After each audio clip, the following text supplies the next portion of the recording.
বিসমিল্লাহির রহমানির রহিম।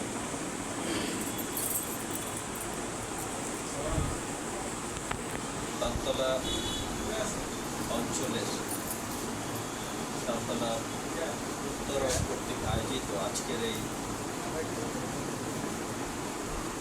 টিম বৈঠকে আমরা সাথে সাথে অফিসটায় প্রথম বৃষ্টি বলে এটাকে আমরা উদ্বোধনী প্রোগ্রাম হিসেবে করে নিয়েছি। এই প্রোগ্রামের পরিচালক আমাদের এই অঞ্চলের সরকারি পরিচালক জাকির ভাই, ওয়ার্ড সেক্রেটারি এবং অন্যান্য দায়িত্বশীল ভাইরা, আসসালামু আলাইকুম ওয়া রাহমাতুল্লাহি ওয়া বারাকাতুহু। আল্লাহ সুবহানাহু ওয়া তাআলার শুকরিয়া আদায় করছি যে রব্বুল আলামিন মেহেরবানি করে আজকের এমন সুন্দর একটি প্রোগ্রামে আমাদের উপস্থিত হওয়ার তৌফিক দান করেছেন। এই জন্য কালিমাত শুকর আদায় করি। আল্লাহ সুবহানাহু ওয়া তাআলার ঘোষণা হচ্ছে ইউরিদুনা লিইউতফিউ নূরাল্লাহ ওয়াল্লাহু মুতিম্মু নূরিহি ওয়ালাউ কারিহাল কাফিরুন।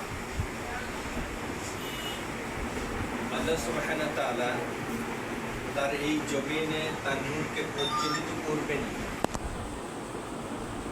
এতে মুশরিকরা যত ঈর্ষান্বিত হবে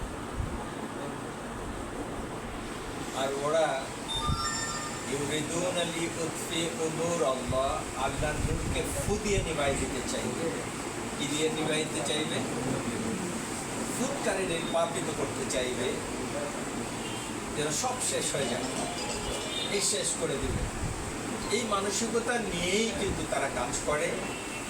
যুগে যুগে সকল নবীদের ক্ষেত্রে একই অবস্থা হয়েছিল। আখেরি নবী মুহাম্মদুর রাসূলুল্লাহ সাল্লাল্লাহু আলাইহি ওয়াসাল্লামের ক্ষেত্রে একই অবস্থাই হয়েছিল, যাকে তারা আলামিন আস-সাদিক বলেছে। মুহূর্তের মধ্যে পাথর নিক্ষেপ করে তাকে শেষ করে দিতেও তারা কুণ্ঠিত দ্বিধাবোধ করত। আল্লাহর পক্ষ থেকে নাজিল হলো প্রথম ওহী, ইকরা পড়ো। কি নাজিল হলো? ইকরা বিইসমি রাব্বিকাল্লাযী খালাক। পড়ো তোমার প্রভুর নামে, যিনি তোমাকে সৃষ্টি করেছেন। বলো সুবহানাল্লাহ। তাহলে আমাদের সৃষ্টিকর্তা কে? আর কেউ আছে? নেই। সব মাখলুকের সৃষ্টিকর্তা কে? আল্লাহ।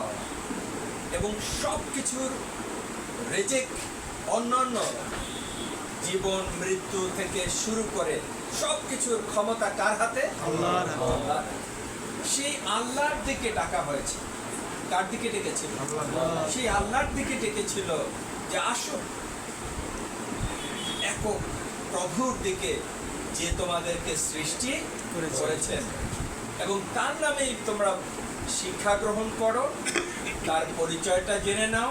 ইকরা দিয়ে কিন্তু এই কথাই সূচনা করা হয়েছে, জানো তোমার প্রভুকে, জানো তোমার নিজেকে, তোমার সৃষ্টি সম্পর্কে।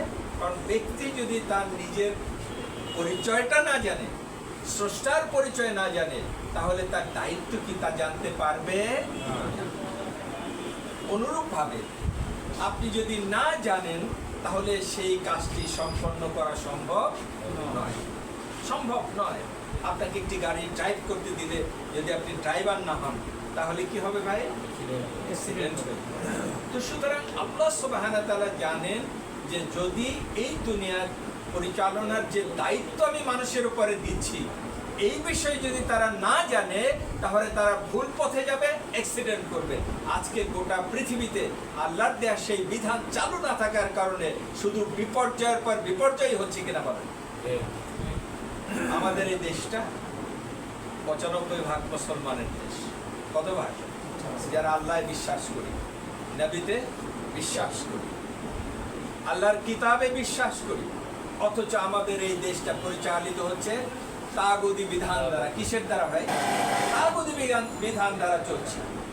শয়তানের রাজত্ব চলছে। আর আমরা ইমানের দাবি করে ঘুমিয়ে আছি, বলেন এই দাবি আল্লাহর কাছে কোনো কাজে লাগবে? আল্লাহর নবীকে তখন আল্লাহ রাব্বুল আলামিন এই ওহীর পরে যখন সে ভীত হয়ে পড়লেন, চাদর মুড়ো দিয়ে দেওয়া হলো, আল্লাহ ডাক দিয়ে বললেন, ইয়া আইয়ুহাল মুদাসসির কুম ফাআনজির ওয়া রাব্বাকা ফাকাব্বির।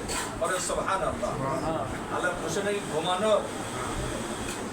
ওঠো, এই চাদর মোড়া দেওয়ানেওয়ালা, ওঠো, তোমার রবের শ্রেষ্ঠত্ব ঘোষণা করতে থাকো, মানুষের কাছে তার কথাগুলো পৌঁছে দিতে থাকো, তার ভয় দেখাতে থাকো, ঠিক কিনা?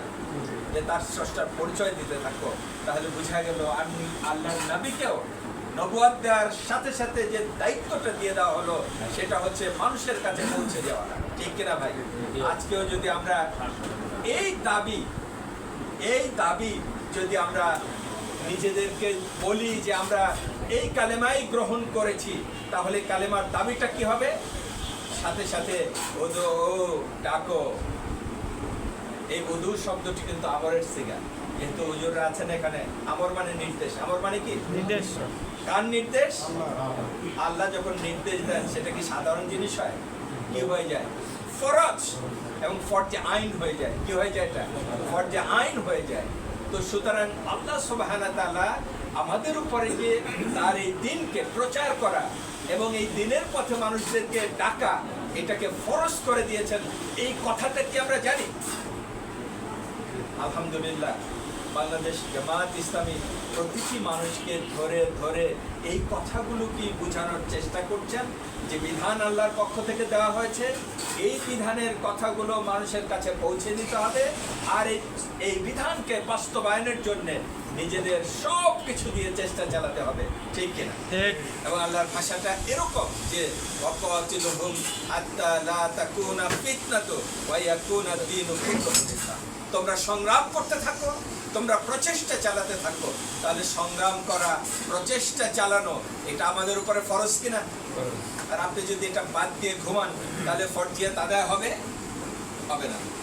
আর কতক্ষণ পর্যন্ত এটা করতে হবে? হাত্তা, যে পর্যন্ত না কি লাতাকুনা ফিতনাতু ওয়া ইয়াকুনা দ্বীনু কুল্লুহু লিল্লাহ, সকল ফিতনা নির্মূল হয়ে যায় এবং আল্লাহর দিন পরিপূর্ণরূপে বিজয় হয়। বলে সুবহানাল্লাহ।